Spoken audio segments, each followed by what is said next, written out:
Hey, we'll try this again. YouTube crashed and knocked me off, so I'm going to try to get this done here. So listen, the other day I put a question up on my Facebook page addressed to non-contractors. I said, what do you dislike most about finding, hiring, or working with the average home improvement contractor? And I asked contractors to not weigh in, and they actually did a good job with that. And so here's the feedback, guys, from people that are not home improvement contractors. And what's really interesting, this is not surprising, this is something I've known for a long time, but every now and then I'll do this just to see if anything else pops up. Brian in Colorado Springs says, initial follow-up on getting bids. I've had 2 jobs out there this year, roof and gutter repair and another exterior thing. And I had to continually follow up to get them to even come out and then get a bid from them. I can only imagine that contractors are losing work by not having a system in place for bid and follow-up. Now, obviously, if you're watching this channel, you know that we tell you not to totally run out there every time somebody calls. All right? But the point here is these contractors that he was working with don't have a system in place. They don't have a process that makes the customer feel like they're important. Travis says sifting through reviews. He hates that. Scheduling, because contractors are flaky. Blah, blah, blah. And then I've got my thing's blowing up here, man. Sorry.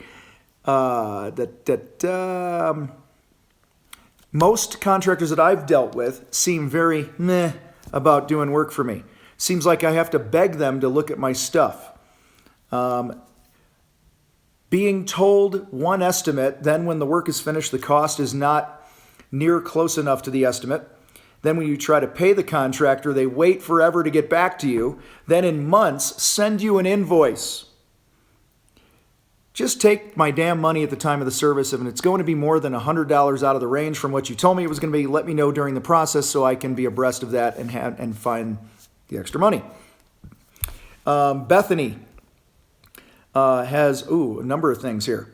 Number 1, when they come in and stink up my entire house with stale cigarette smoke. When they use big contractor words and phrases that I don't understand or care about. Just tell me you're going to fix my toilet. Number 3, she said, and I'm quoting her, leave a huge fucking mess for me to clean up. Number 4, badmouth other companies in an attempt to make themselves look better. And then she logged back on it, says, oh, wait, I have more. Number 5, when they're mad, when they're late with no heads up. Okay? When they're late with no heads up. And number 6, I'll email or call you back, and then they don't. So guys, here's the deal. When my company was doing, over 300 paint jobs a year in the Chicago area years ago, we would do these grade cards and stuff and grade reports and blah, blah, blah, and have the customer fill it out, and we'd give them an envelope with a stamp, and then we told them to do it anonymously so they didn't feel weird when our when our crew is standing there, okay? And out of every 10 that we got back, okay, we rarely ever got a low grade, always got like A's on them, but the comments were never about the work we did. And I believe this is why our business grew so quickly. And we had so much repeat work, and we actually charged more than most people in our area, if not everybody. Guys, it was because we focused on the experience. It wasn't the work. Of course, the paint job or fixing the toilet, that part has to go right. I get that. But all the things that you'll see when you ask the average consumer what they hate most about working with you all and me as contractors is it's experiential things. Okay, you smelled like a damn ashtray. Another post I did, it was like their van leaked oil on my driveway and they parked on my driveway. Getting them to invoice me. Holy crap. They want to give you money and you're not sending the frickin' invoices. I mean, how stupid is that? And you can't understand why you're broke all the time. Okay. I have a buddy who had a subcontractor of his that didn't invoice his ass for 9 months. And then he came bitching and whining that he didn't have any money. Okay. So, all right, tangent. Squirrel moment. Guys, stop giving a shit about the work. Of course we know the work is good. Nobody cares about the paintbrush you use, the spray tip that you use. Nobody cares about how thick the liner of the pond is. The consumer wants to have a great experience. They want their problem to go away or their dream built, whatever it is, pain or pleasure. That's what they want taken care of. And they don't need another to-do list like one of our people shared here about leaving me a big mess to clean up. Okay? When somebody hires you, it should be like you were never there. It was except for the beautiful job that you did. The work is done. You're in, you're out, it's convenient. We swiped a credit card, handed you a check because you had your shit together and gave them an invoice. You showed up when you were supposed to, and if you weren't going to show up, I was going to use my telephone, but I'm using my telephone. You pick up your phone and you go, "Hi, this is Tom. Hey, I know I'm scheduled to be there 45 minutes from now. I just want to give you a heads up that traffic on 88 is kind of backed up. My GPS is telling me I should pull in right around the time we're supposed to meet, or that I'm supposed to be there. But I just want to give you a heads up that if I'm a couple minutes behind, that's why, blah, blah, blah." Guys, that's respectful. So many of you watching this right now are crying ass broke all the time. Can't understand why you can't have more work or you're not turning a profit, or why customers are always pissed off at you, or why employees won't stay with you, or you can't find and recruit people, on and on and on and on. All the problems that you come to me all over and over with in the contractor fight. Most of it has nothing to do with the frickin' work you're doing. It is the experience. I mean, holy crap, guys. Stop leaving a damn mess. I hired a handyman last year. Pull into the driveway. He's gone. I got shit laying all over my yard.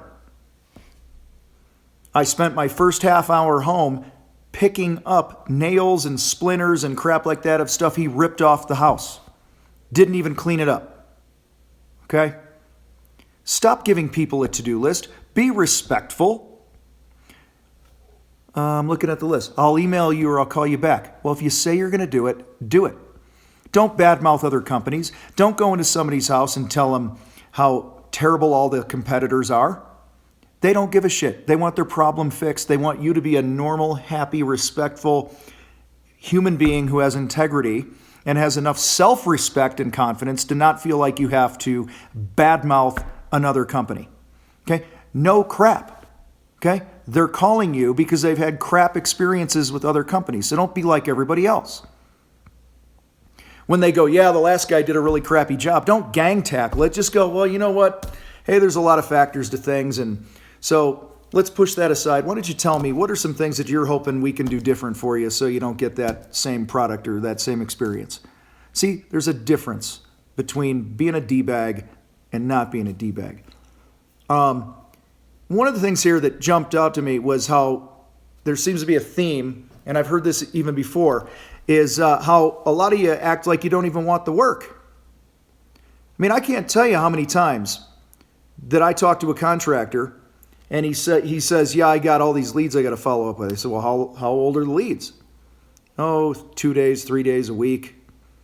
Guys, if you're going more than 24 hours before you get back to somebody and you act like you give a crap and you're interested, then you get what you get, right? You're reaping what you've sown. Now, in the contractor fight, I'm all about us getting our dignity and self-respect and making the money and not being everyone's little whipping post anymore as contractors. But that doesn't mean that you get to be a dick and act like you don't want the work. All right?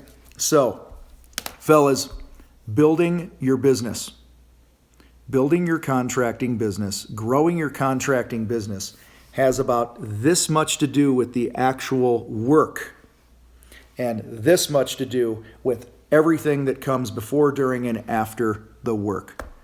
All right? So, pay attention to this stuff. This is what the consumers are telling us. They're tired of it. No wonder most contractors don't make any money, because you don't do the bare bones, basic stuff the right way. All right, so hit the description down below. Share this video. Hit the description. Hit the link in the description. Get your butt over to contractorfight.com.